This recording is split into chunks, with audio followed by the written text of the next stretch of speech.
This attack was unprovoked and it was 100% geared toward civilians. As much as the talking point has been that this was in line with this long-standing claim to land, that argument doesn't hold any water in this. This was a situation where the things we'd normally expect from people who want to start a war, where they'd launch rockets and missiles at armed military bases against those who were actually prepared to fight, those kind of attacks were not good enough for these people.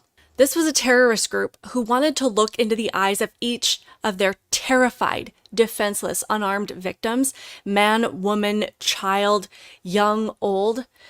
It didn't matter, and who took absolute joy and satisfaction at snuffing out their life, sometimes using slow, torturous methods. And these atrocities have been on full display. There's no hiding them. There's no censoring them. There's no softening the blow. Hamas does not want the cover of the mainstream media to put a spin on their actions.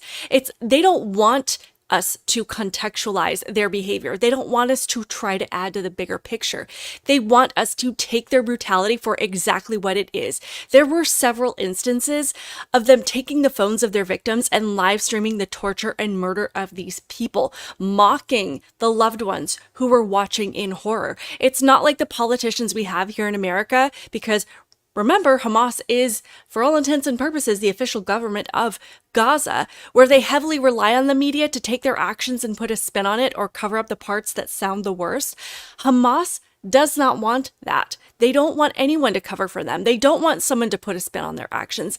They put these things directly on social media and proudly paraded bodies through the streets so they could show the world their soullessness and the fact that they have no limits about what they will do to human beings. Hamas is not trying to pretend that they are any more humane than they actually are. They are proud of their soullessness. They are proud of their Jew hatred. They are proud of the fact that they can look at other people and just simply based on their belief system, they can detach themselves from humanity and not even think twice about decimating their bodies.